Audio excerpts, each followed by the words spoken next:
So Wistoria Season 2 is confirmed, and it is a damn good thing because it kind of changed everything with episode 12.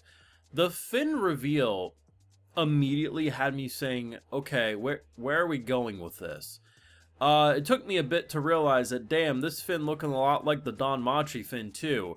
Is it the same character? Who the hell knows? It's not the first time this show has made me say, are the two series completely connected? Are we doing a Fire Force Soul Eater situation here? I don't know.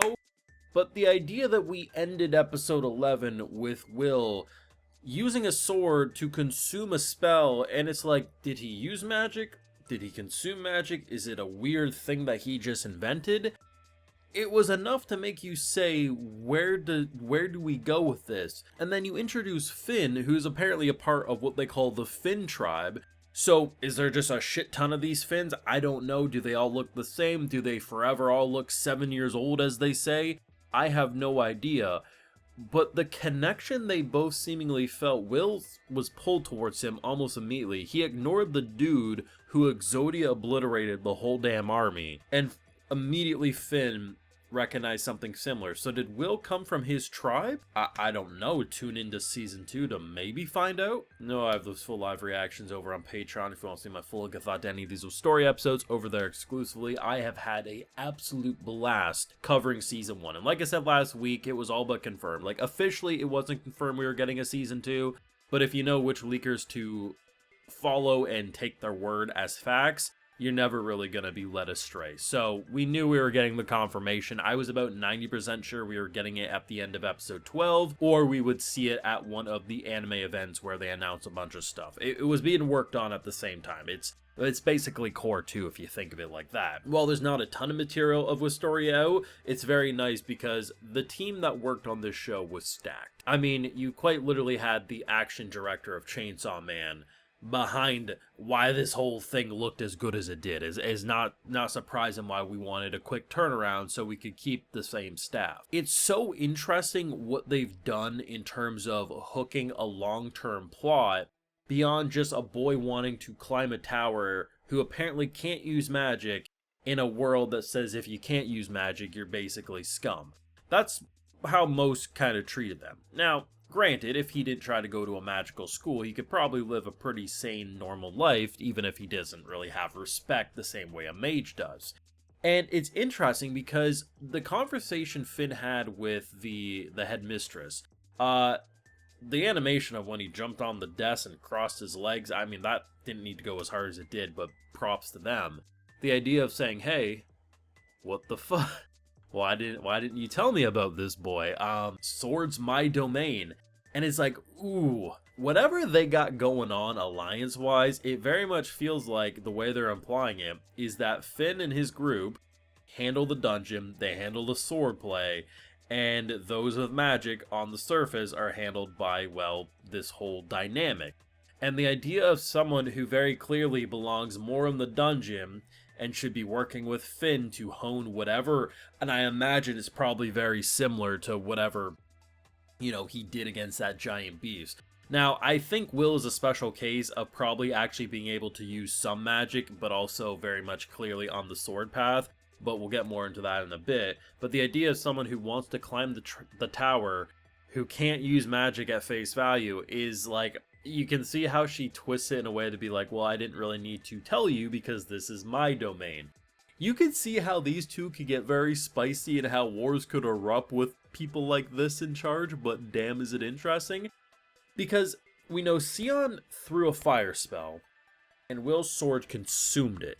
And it wasn't because of the sword being special, it's because of whatever Will did. So I'm kind of curious because the way I left episode 11 was feeling like as long as Will has a mage with him, he could do some pretty crazy and nasty things. And I do think this is a very slow burn, long plot of figuring out what Finn is, what Will is, all of this stuff. By all accounts, Wistoria is still a baby series in the grand picture. It doesn't have the amount of content that the author's other work like Don Machi currently has. But it is going to be very interesting because there's a lot of mystery, and I mean very clearly Finn, and being kind of like the scout and the guide for mages, I mean it very much knows what he's doing.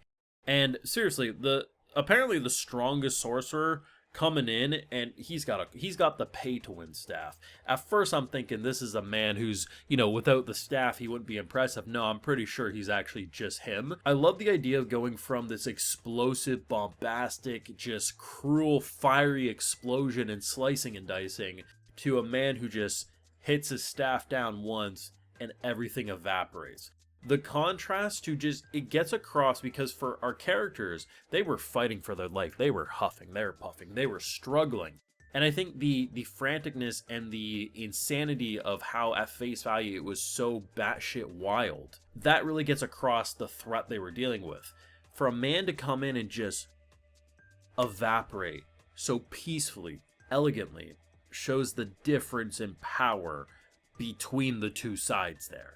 And it beautifully got that across. I wasn't even upset seeing the recap for the first 3 minutes. I'm like, show me that amazing content we ended last week. I think there's a few extra new scenes, but for the most part, it was literally what we saw in episode 11. If you skip that, you're literally going to hell. Like, I don't make the rules. That's just how religion works, I'm pretty sure. Because if you skip the beautiful slicing and dicing and, seeing the whole thing again, I mean, you're just absolutely insane. It was nice to kind of have, like, the sweeter moments. I mean, at the end of the day, if you survive an ordeal like this, you guys are kind of bonded for life at that point.